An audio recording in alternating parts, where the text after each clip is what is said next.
the question that you posed was, do you believe in the vision that the Dallas Cowboys have? And in order to answer that question, we have to decide, do we feel like the Cowboys have a particular vision that they're trying to execute? And I think they do. And I think some of it we started to see take place and take shape based off of what they did this offseason. Whether you look at the NFL draft and the type of profile of player that they drafted, Tyler Smith, the number 24 overall selection for this Cowboys team, got a little nasty to him. Sam Williams, high motor guy. Jalen Tolbert, likes to talk a bunch of trash. Kind of a high motor. Like they got all of these guys, John Ridgeway. What's the nickname that Lucius came up with for him? For Ridgeway? Apparently the Vanilla Gorilla. Yeah. Something about that don't feel right. I feel like you're not supposed to be able to say that on the air. Well, it's been said. But there's a lot of nastiness, there's some toughness that appears to have been, wanted to be seen from this draft class. And then the guys that they moved on from this offseason. Amari Cooper, allegedly not enough dog in him, when it comes to how he plays the wide receiver position. The one that confused me, of course, was the La'el Collins one, but I think they feel like they have the better right tackle now in Terrence Steele. I don't necessarily believe that, but we'll see if Terrence Steele proves me and better others and wrong. more consistent.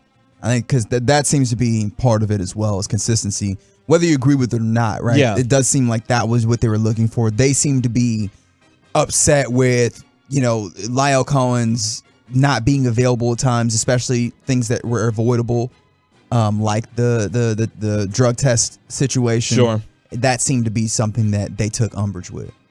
So you could see how the team is trying to, I think, reform its identity based on the ass kicking that they got from the San Francisco 49ers in the playoff game, where it felt like San Francisco out-physicaled them. They were more mentally tough, it felt like.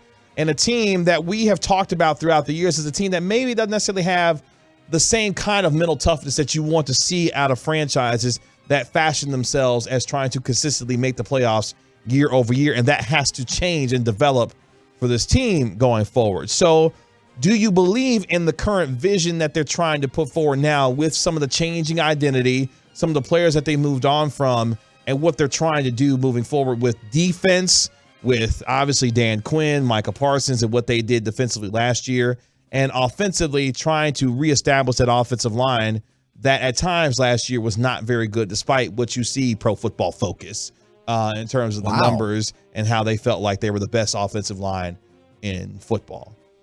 I mean, they did pretty well early on. That's something that's worth noting. But I guess if we're talking about the vision being one of kind of the way that they go about things, that toughness, that nastiness, that level of... How would you think they would define their vision for this football team? That's the thing that's perplexed me all offseason, is that at the very least, if I can understand what the concept is, I can grade it based off of that. And I've had a hard time understanding what the exact concept is. With individual moves, we've had, okay, well, Amari, whatever, we wasn't getting the production that we expected, and maybe he doesn't have the demeanor that we want. And then La'el Collins, maybe he's not as available. But then also you try to bring back Randy Gregory, and then it lost him, and you're like, we never wanted him. And it's just... There's a lot of different things, and I don't think any of those things all fall into a singular vision or plan. And that's why I've had a hard time this whole offseason, because I don't, the singular, or at least like the more narrow, this is what we are trying to attempt, hasn't made itself readily available to me. And maybe it's just hold the line, right? Remain, keep powder dry. Have cap space. Playing powder, baby. Yeah, I didn't want to go down that line but here we are. Maybe it's keep doing what we were doing, and then also give ourselves an opportunity to make more moves in the future, which nobody wants to hear. That doesn't make anybody particularly excited. But that's the closest thing I have, is just like try and stay relatively similar to what you're doing, but also give yourself an opportunity to grow and have money to then pay the Trayvon Diggs and pay the Micah Parsons in the future, and keep the things that you really liked from this past year's team, be able to sign those into longer term deals later. That's all I can really say is, okay, well, that's the vision. And it feels like they're of two minds in that way. And that's what would make me feel less confident or less happy about that vision. But in theory, I do like the idea of trying to do what you did last year with the understanding that, hey, try not to fall apart exactly as well. But you're not quite doing the same thing because you don't have Amari Cooper, because you don't have Lyle Collins. Maybe your drafting of Tyler Smith works out. Maybe Nsekhe, you're right, and he could come in or Terrence Steele rather, not Nsekhe. Maybe Terrence Steele can be that guy. Maybe if they feel that strongly that those guys will progress, cool, and you can prove me wrong. But for the time being, I don't really see that vision, or I don't really subscribe to that vision just yet. From the 903, what is the identity of this football team? I think that's the question that we're trying to answer here, because I think if you were to ask the Dallas Cowboys what they believe their vision and what their identity of their football team is, they would tell you that we're a team that's changing the course of how we look based on how we drafted and the players that we moved on from to try and get more mentally tough and more physically tough. Because there were times last year where this team got whooped. The Arizona Cardinals came in here, whooped them. The Denver Broncos physically took it to the Dallas Cowboys. Well, we could say physically because they did, right? I'm not trying to say you're wrong. They also mentally took it to the Dallas Cowboys. Yes. And we could talk about that at another time, but schematically, they kind of pantsed the Cowboys. Yes. And the San Francisco 49ers, which we used as an example earlier, there were plenty of times that you looked at this football team and you said, this team's not tough enough.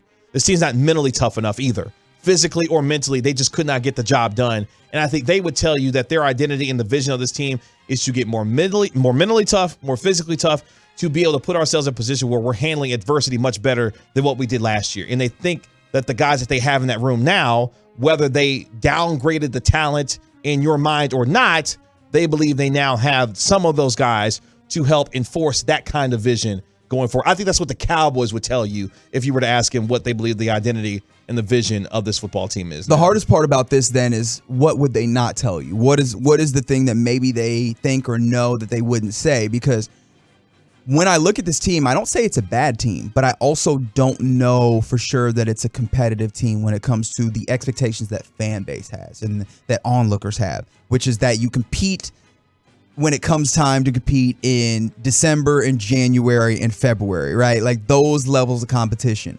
postseason competition. This seems like a team that is absolutely capable of winning a division, getting to the playoffs, but do they have the capabilities to get out and play postseason football and play amongst the big boys when when you're getting rid of the chaff and now you're only with the best of the best in the league? That's a question that I have for this team, and I'm not sure that I have good answers for that here. From the 303, I don't believe in the vision because I think this job is too big for Kellen Moore. He's already shown a lack of consistency with a good offensive group. Now it's worse, and we expect him to get better. I think not. The microscope is going to be firmly placed on Kellen Moore this season. And I think a lot of it's because while statistically this team has been as good as any in the National Football League, when it's mattered most, it feels like this offense has not performed when it's needed to be biggest for this team. And the biggest example again of that was in the playoffs against the San Francisco 49ers. Their inability to execute late in the football game to give themselves a chance to win. I think how this offense looks, especially with lesser talent on the offensive side, say what you want about Amari Cooper, say what you want about Leo Collins, Cedric Wilson gone from this football team as well. This team is not as good talent-wise as it was a year ago. And with questions at the wide receiver position with Michael Gallup and his health, obviously CeeDee Lamb is in to be the number one wide receiver on this team. Dak Prescott going into year 7. Is Ezekiel Elliott going to be the kind of healthy running back that can perform at a high level once again? The offensive line questions. How Kellen Moore orchestrates this offense in tandem with Dak Prescott is going to tell us a lot of how this team looks identity-wise offensively, and can they figure out cover 2 the way that it apparently kicked their tail last year after Vic Fangio and the Denver Broncos walked in here and took it to them. And that became apparently, in a lot of ways, the blueprint on how the Cowboys dealt with teams offensively.